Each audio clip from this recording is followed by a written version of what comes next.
This is TABcast, brought to you by the Alternative Board, helping business leaders improve their business for a better life. So welcome to TABcast, the first one. We've got some guests in the room with us. We're going to talk about things business, mainly about how it impacts on us personally. There's myself and Liam from the Alternative Board Wakefield, and it's brought to you by us and by Podmatic. So we'll do some introductions first, I think, and as you're sat over there, Liam, we'll start with you. So a little bit about you, when you started your business up. Thank you. Great to be here. Liam Prendergast, co-owner of the Alternative Board Wakefield. My business journey started 35 years ago now in retail. That was through family. We exited that business, say 25, 30 years ago now. And I started my tab business 6 months ago with yourself, Simon. Full of challenges, full of opportunities, but enjoyable. Hi, I'm Kelly Smith, owner and founder of Juice Personnel.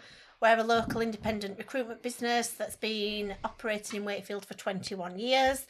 I started the business when I was 23 years old, and I'd only ever had one real job before setting Juice up.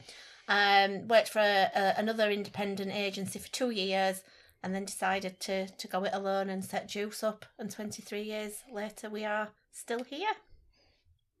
So, Max Linstead, I'm MD and co-owner of Metal Depot Limited. We're a fabrication business. I set that up with my business partner when I was also 23. It's been a roller coaster of a ride. We've learnt a lot along the way. And so I'm Simon Banks. I run the Alternative Board Wakefield with Liam. I bought the business in 2021. I also run a manufacturing company in Wakefield called Samson Products, which I bought with a partner in 2012. So I think really what we want to talk about today is what made us want to set a business up. What were the challenges, more personal challenges rather than the sort of hard business stuff in the first 3 or 4 months up to the first year of running that business. So I think we'll start the conversation off really with, I think Kelly's a good place to start. Cheers. Yeah. So if you can remember back 23 years, what motivated you to set that business up, and what was the first, what prompted the decision to do it? So it's a funny one really.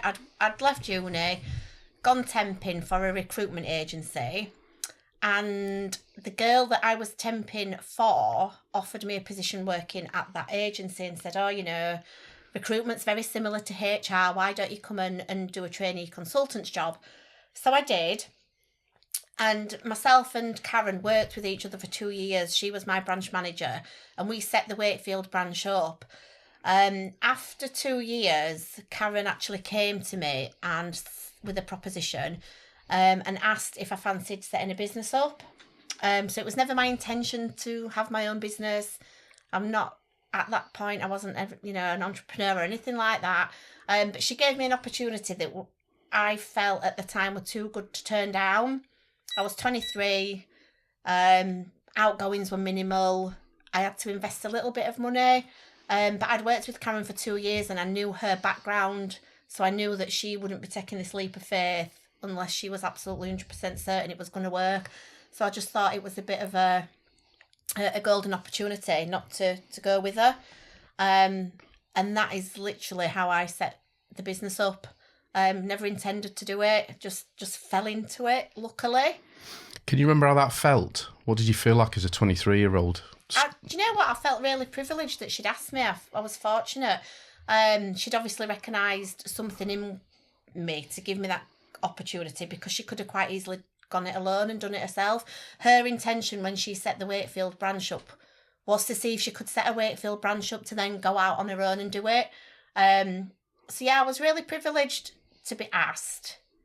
Maybe a little bit naive as well, because there were a lot of lessons that I learned very quickly once I'd set up business with her.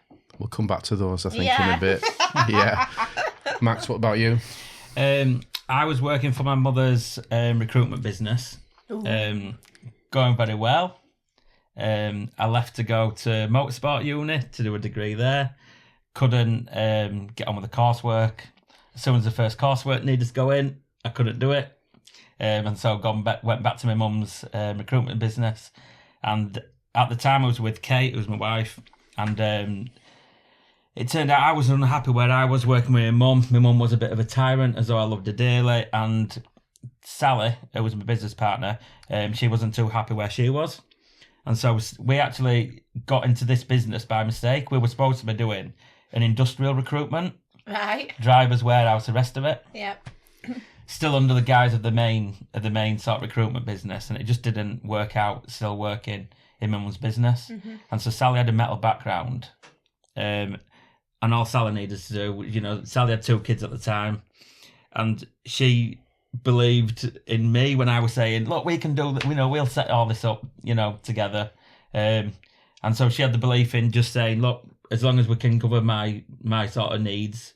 We'll go for it. I didn't have anything to do other than cover, my sort of personal debt at the time, and so that's how we started out. So where did the confidence come from at 23 to go into business? My mother, purely my mother. When I was naive, I was made up in self belief, and when I ran out of self belief, my mum pushed me along.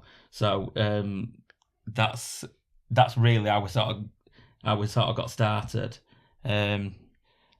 And that's probably why I've made so many mistakes along the way as well.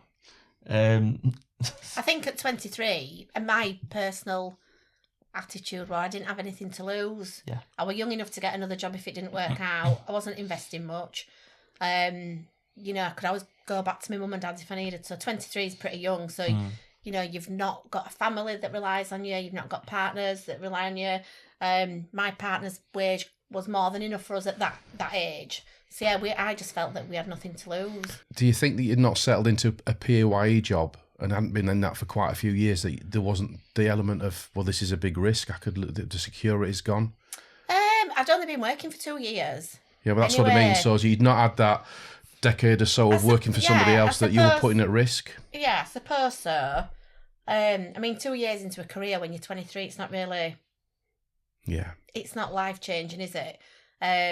And the job that I was in wasn't relative to my degree. And I think at that age, I wasn't convinced that was going to be my career either. I'd been offered a job straight out of uni that were going to get me a permanent job. I didn't intend it lasting 24 years. Yeah. So I think that's where I sat with it. So what about you, Liam? So you started in the world of owning your own business much later on in life. How did that feel, coming out of a PAYE job into that sort of the risk element of running your own business and not having a monthly salary coming in?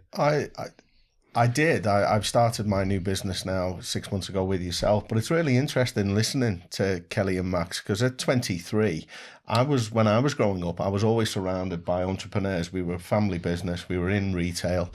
We had a number of shops, and through family bereavement, we exited the business.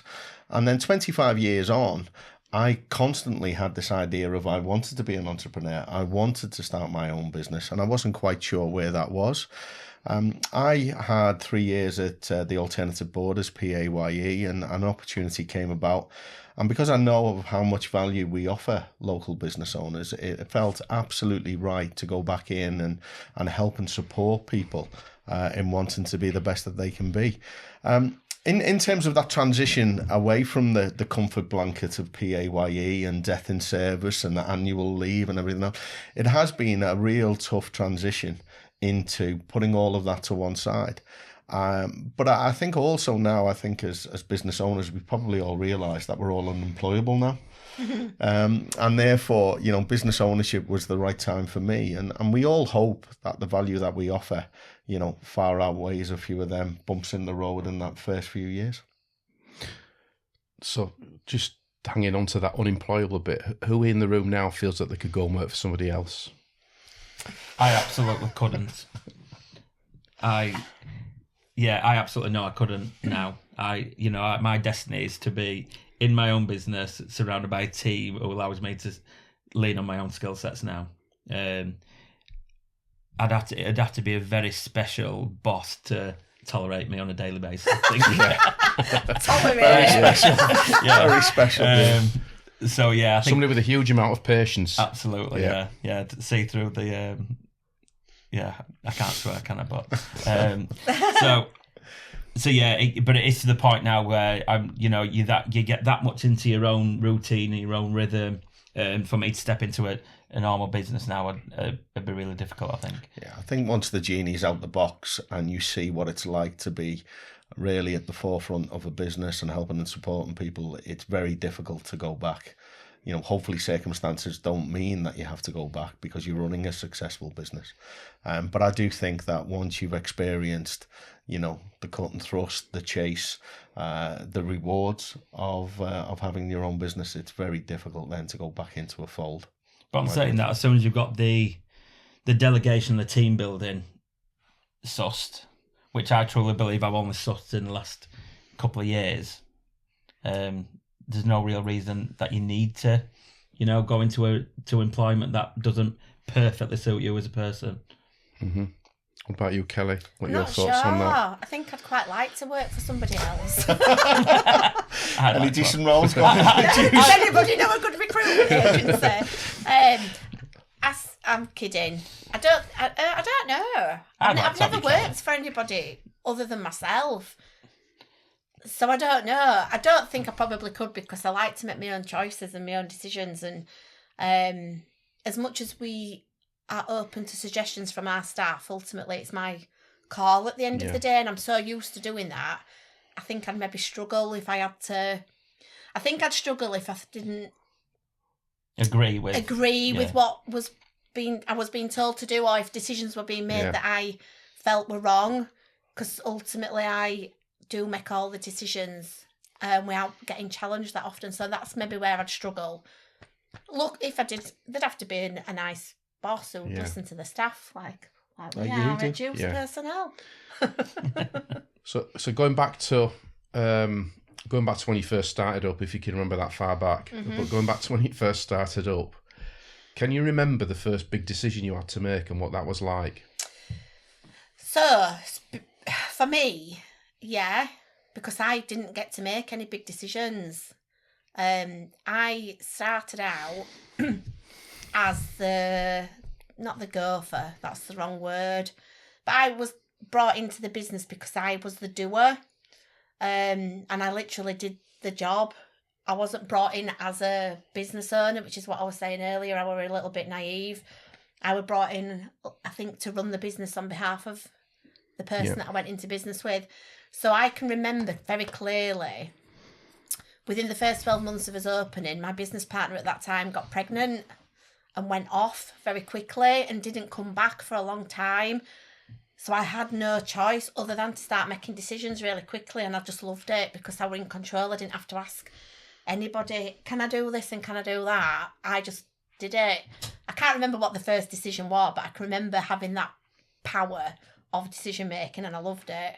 Yeah. And then I didn't want to let it go, and the business relationship changed very quickly soon after that.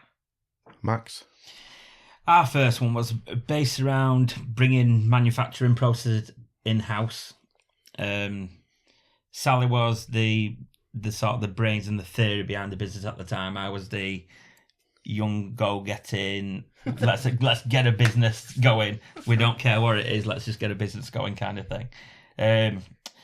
So the biggest ones was the unit, getting the unit, leased at the time, which I think it was £230 a month at the time, which was huge when we didn't have any money coming in. And then buying his first bits of machinery to bring subcontract processes in-house. But again, with no money, we set it up with, literally, £0. And every time we earned something off an order, we accrued that money up to buy something else. So it was a hard way to start, especially in manufacturing when you need equipment. So yeah, the toughest ones was when to buy things and stock.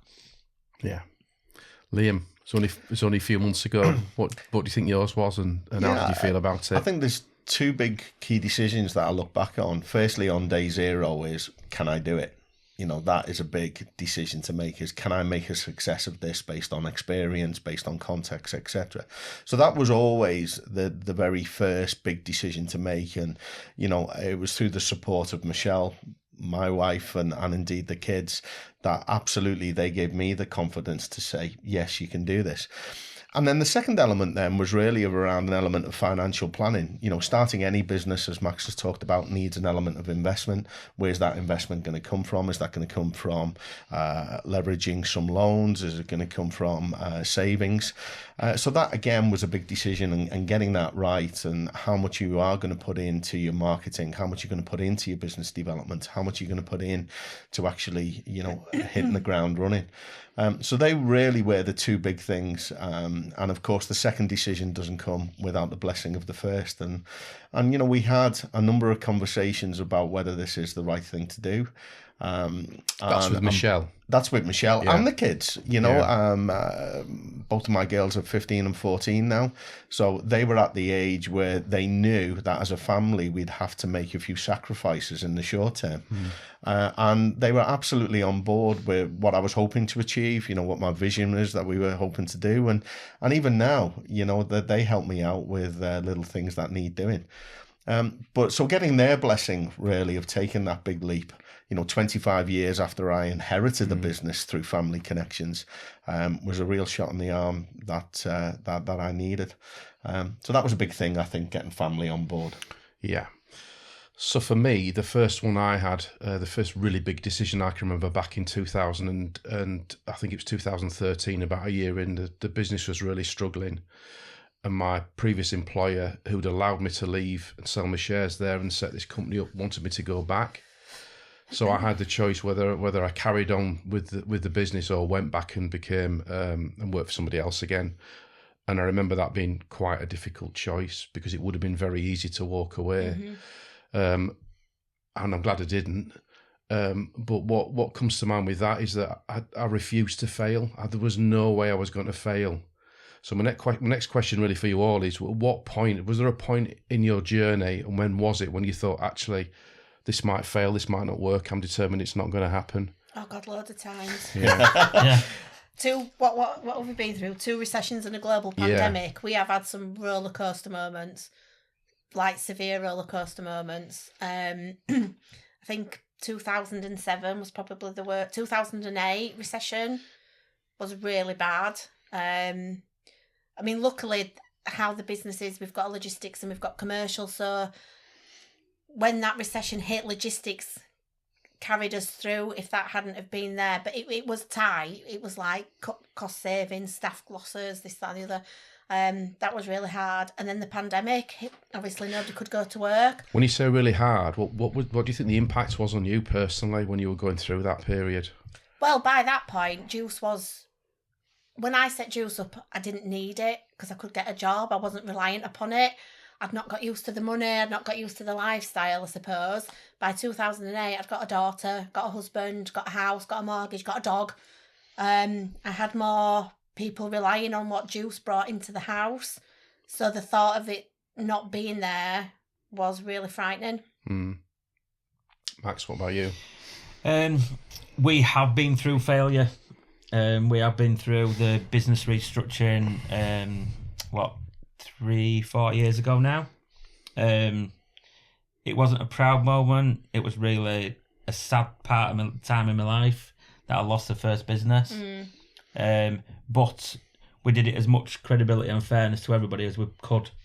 We paid off every creditor which we could. We bought the business back out. We retained all the team members, apart from team members who did want to go. So, and that was a bitter pill to swallow. That I've got goosebumps now thinking about it. It were awful. It were awful. But it was business. It came about through a bit of lack of control, but more to do with lack of experience and having too much old baggage pulling down on the mothership. Yeah. We had some bad advice across the way. In hindsight, we probably could have stopped it if we had a better team around us. I've said this before. If we had Tab on board at that time, we would not have failed that business. The reasons behind that was because we're in manufacturing, we've got a lot of work in progress. Our work in progress can be £100,000-200,000 a month. You don't need many months of being badly made products to bring you down. And it was during the pandemic. We made a load of products wrong in the pandemic. It wasn't QC'd off. There was no control there. There was no systems there.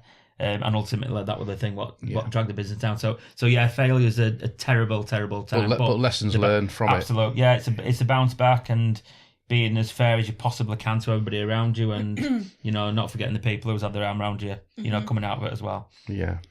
I think the other point on failure is, there's little snippets of failure that happen every day to a business owner. Yeah. It's how you come back from that. There are always days when imposter syndrome takes over and you think, you can't do this. And that failure mindset is something that, you have to learn to get out of very quickly. You have to focus on the positives. Because we all suffer. We all suffer from that element of self-doubt, from that element of can I do this? Can I achieve this?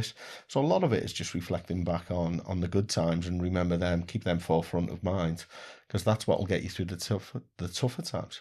Hmm. So in your 4 or 5 months, can you think of anything specifically that you do differently based on something that's not worked? I think reflection at times is my biggest enemy and my biggest asset. I do reflect a lot on a lot of things that happen during the day and just try and think about how I might do that a little bit differently. I don't know whether Max and Kelly suffer, but one thing I've certainly noticed is sleeping patterns absolutely change when you own a business, and that can be good things. Certain things come into your head in the middle of the night, so whilst I sleep well, you will constantly find that new things are coming in, or you wish you'd said this question at this time with a particular prospect.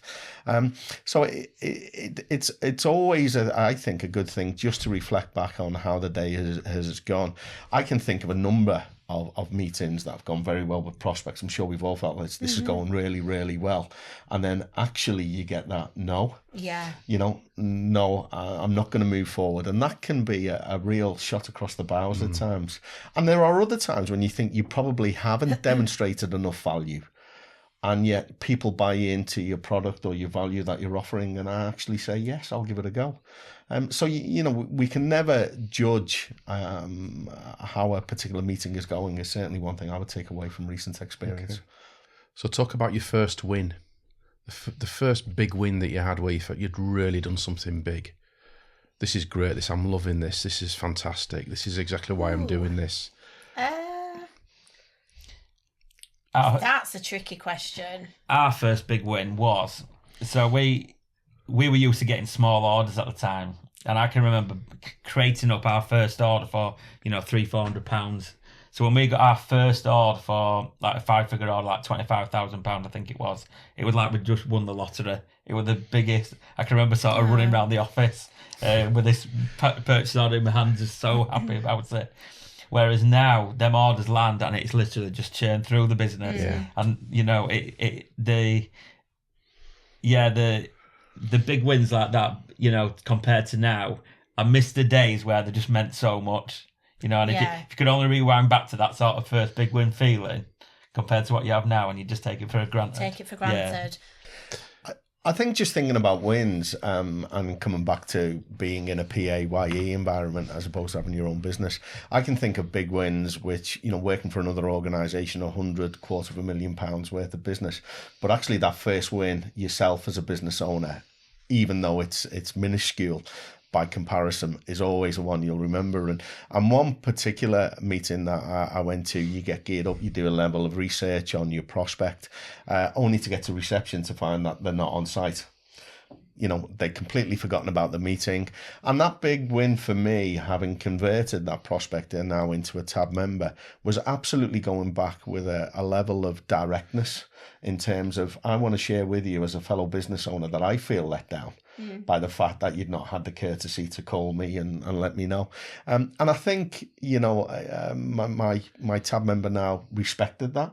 They respected the fact that I was able to say, I wasn't so happy the way I felt of being treated, because it's not how I would want to be treated.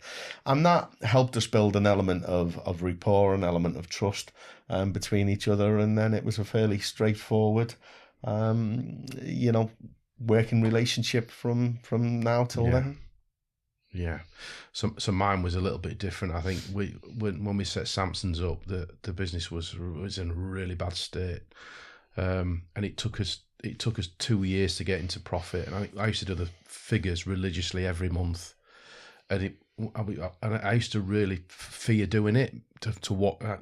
Because I was frightened about how much money we're going to lose this month, and it was the first month we hit profit, and it was only about $3,000. It was a tiny amount of money, but that felt so good because it really felt like we turned a corner. And bear in mind that I was going through a period where, you think you're going to run out of money, just things weren't working. The culture in the business was bad, but all of a sudden we've managed to hit profit. So I think that was the big thing for me. So did you, from a point of view of your businesses, so Kelly and Max particularly, did you have a line in the sand where things started to turn? You talked about that big client after 3 months. What about you, Max? Was there something that made you realise actually this is going to work? This? It was probably the second or third office production move where we got pretty much everything in house and everything under control. Because at the time was just spending too much time driving around the country picking up product from everywhere else. As soon as I got everything in house, under control, systemized, first bit's a system. I look at it now and I'm like, how on earth did we operate like that? But as soon as we start getting things systemized, where we had multiple people in the office, not just myself and Sally, that's when we thought, yeah, we've got a business where, we're owners now. That's when we're really sort of where I thought this is how I want my business life to be. Yeah. So changing tact a little bit. So both Max and Kelly sit on the same tab board. And for those that don't know what tab board is, it's a small group of business owners that meet monthly to bring challenges and issues, topics around the business, and they help each other solve problems, move forward with advice, using each other's experience, really. So just talk about a little bit about how you think tab has helped you as business owners, bearing in mind it's quite a long way into your journeys before you join tab, and also think about how tab might have helped you in those first year or two, in those first 2 or 3 years where you were meeting all those big challenges head on without very little support. So for me, if I'd have been a member of tab when I first started out, I think I would have got more support from in terms of growing up, making the right decisions rather than getting. So when I go to tab now, I've always got an issue that's a relative issue, something to do with my business. But I think if I'd have been getting that advice 23 years ago, it'd have been more about how do I do this? What do I do in this situation? Because at that time I wouldn't have known what to do. Whereas now I do know what to do. I just need to reaffirm that I'm doing it right. Or is there any other ways of doing it? I suppose it's the same really, isn't it, from 23 years ago to today. I'd have been probably more receptive to being told how to do things, I think, 23 years ago. Yeah. Rather than going with actual issues. Yeah. Because I don't think we had many issues in the start. I think issues tend to come with your business as you grow the business and it gets bigger. Don't know. How about you, Max? Ours would have been stop being so emotional with people, stop being emotionally attached to people and their problems, focus on the business rather than the people issues what come with it. Mm-hmm. Our downfall has always been looking after people's problems outside of the business. You mean staff? Yeah, team members, and putting too much good energy into bad situations. Whereas what I've learned now is when you come to the tab board, you've got an issue, it's discussed, and within a few hours you're leaving the room with a very defined commitment on what you're going to do to that issue.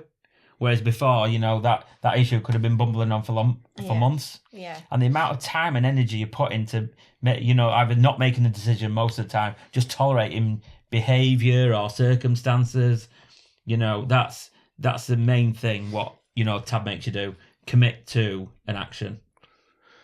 So when you talk about that sort of stuff, Max, and then you think about your values of your business, when you set your business up, did you think at that point, what are my values? And do you think that would be a good place to start with a new business? Yeah, To define your values, set your culture very, very, very early on. We didn't have that. We started out, our value set, mine and Sal's value set was, let's be nice to everyone. You know, let's have a business. It still happens now, Max. Let's have a business where we treat people fair. That's it. Treat people fair. Be nice to everyone, and let's have a good time doing it, which we have done, and we still do now. And did you share those values with the people as you started recruiting? Did you share those values with them? Yes, to our detriment. Yeah, because they knew exactly what this is why the problem being brought into the workplace. And time and energy being put into the issues with people and surrounding situations around the business. I don't even think I knew what values were when I set Juice up. Yeah, that wasn't my way of thinking. And you've got some fairly clearly defined now, values now. Yeah, I have now. So going back to your original question, do you think you should have values when you set a business up?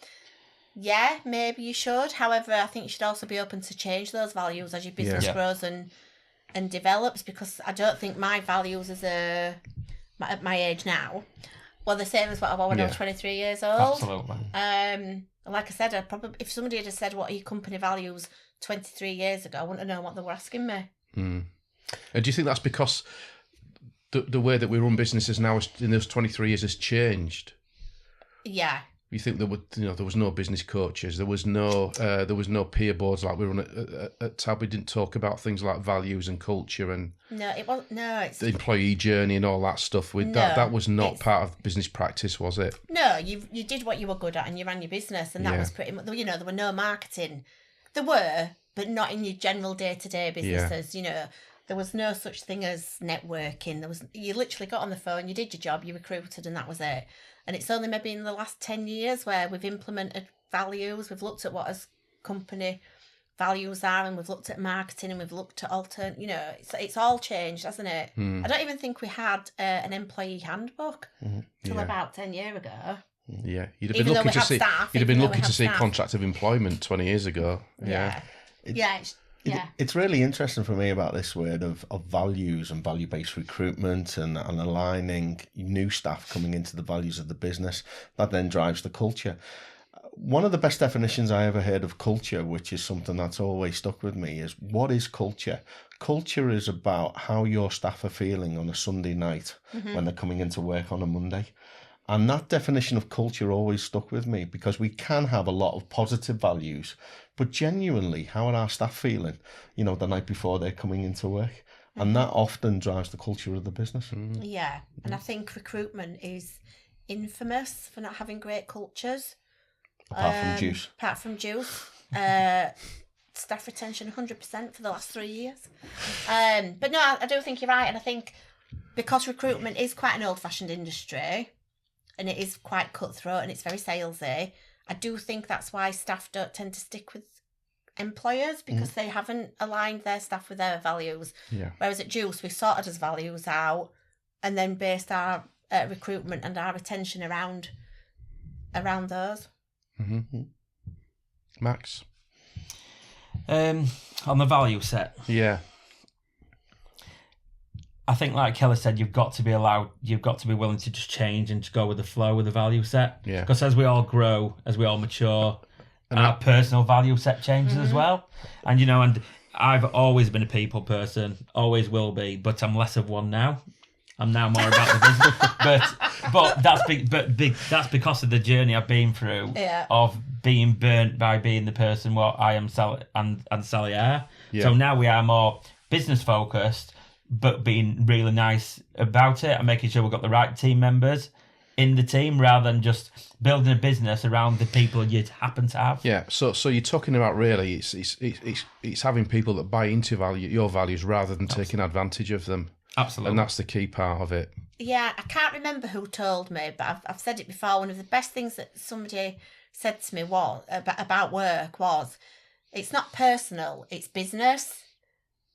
And if you have that mindset, like for yourself, nothing's personal. It's just business. When you're dismissing somebody, or you've got a grievance, or your customer doesn't decide to buy from you, there's a reason behind that decision, and it's not personal. See, this is where I've always gone wrong. See, every time, so if somebody said that to me, I'd say, but it is personal because it's my business. Yes, I know. And so I take everything personal, whereas now, don't take anything personal. It's business. It's exactly, and I think... and that was a hard lesson to learn for you, wasn't it? Yes. Yeah. Yes. It was for me, because I was emotionally attached to everything. Yeah. And everyone. And everyone. Yes. I was, Yeah. though. You've got to be. It's your business Yeah. at the end of the day. But I say it to my staff now, if a placement's not made or a customer chooses not to work with us, and it's like, oh, why didn't they want to work with me? It's like, they didn't want to work with you.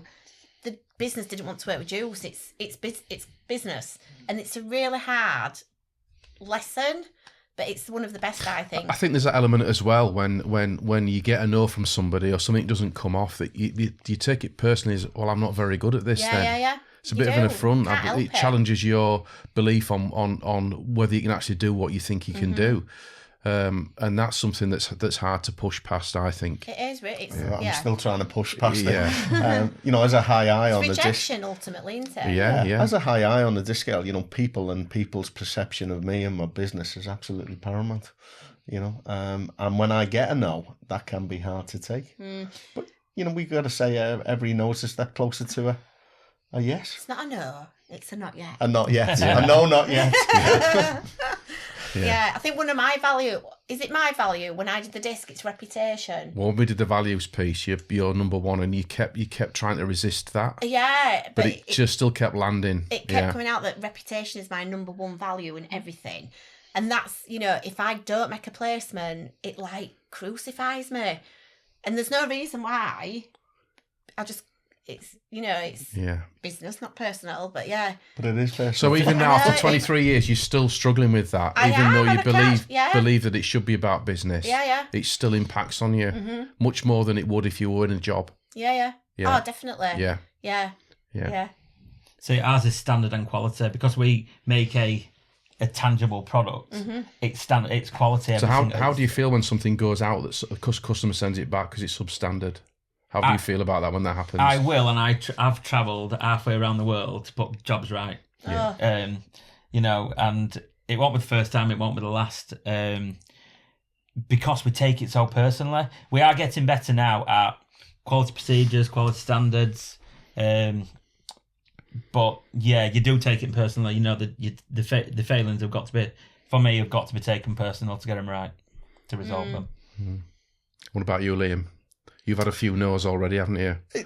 How does that feel? It comes back to what we've just said there, isn't it? The other secret is, how do you leave in a friendly relationship? It comes back to a no, not yet. So don't take it literally, because you certainly as a high eye, you always want to reach out to people and be there, and let them make their decision when the time is right for them. But it is a difficult one to take.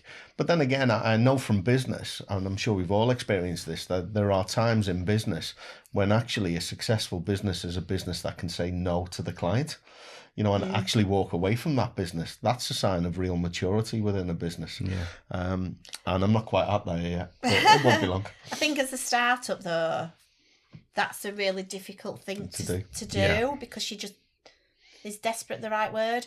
You just need customers and you need money coming in, so you tend to not say no, whereas now you can choose to walk away from clients if they're not right or their values don't align with yours. Yeah, absolutely. But yeah, as a setup, I can't ever remember saying no to anything. Yeah.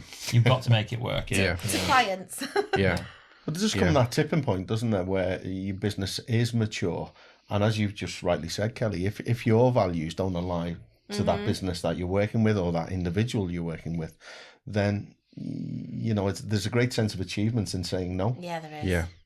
Yeah. But having tab board on place all them years ago, casting back to in the infancy years, if we had someone there to say this is the opportunity, we had one that on the board the other month for me. We've got this opportunity. Shall we go for it? If you had that then, we will be, we'll be saying we'll be saying no a lot sooner. Yeah. Than we should have, than what we are doing. Yeah. Yeah. Yeah, so you've mentioned DISC a few times there, Liam, and high I and D and all that stuff. And a lot of listeners might not know what that is, but we'll probably talk about that at a later podcast because that's really interesting stuff. So I think just to close, I think one piece of advice from each of you on what you would give to somebody who's thinking of starting up their own business. So that's a challenge. One piece of advice. What would it be? Yeah. Don't be too hard on yourself. Don't. Can I give 2 pieces? Go on then. You can have a part 1 and a part 2. Don't be too hard on yourself. You will make mistakes. Things will go wrong. Just crack on and keep on with it. And don't set unrealistic expectations of yourself. Keep it real. Keep it realistic. Yeah. That's it. I'll go for 2 as well, since Kelly has as well. So remove all emotion out of every single decision you can possibly make. Yeah. Do not go into any situation emotionally charged, and breathe before you answer. And that's the first one for me. And then the second one is get on board with a TAB group. Oh, look at you! Yeah, come on. Yeah, get on board. Get on as soon as you can. Invest in a TAB group. Oh, yeah. Or other alternative peer groups are available. Yeah. But yeah, surround yourself with the right mentors. If you've not got someone, don't listen to friends and family who are not where you want to be. Yeah. Or folk down pub. Your folk down pub. Yeah. People down pub are full of good advice, generally, aren't they? I've got 2 pieces of advice. Spend more time down the pub. That's a good one. For me, the key is we talk a lot about plans and strategic plans. Have a plan for your business, but allow yourself the opportunity to fall short on certain elements of that plan. It's really not a success or a failure when we look at a plan and think to ourselves, okay, I haven't been able to achieve this element, but overall the business is going in the right direction. So for me, effective planning, but also give yourself an opportunity to be very fluid, I think, on that plan. Yeah. Review it, analyze it, check it with your peers. Yeah. Yeah, so mine is don't undersell and don't over-deliver. And that's something that a lot of new start businesses do. They want to please, they underprice and they over-deliver. And that's a trap, a difficult trap to get yourself out of if you fall into it. Mm-hmm. Yeah. So I think that's a wrap. We're done. Is that a wrap? Yeah.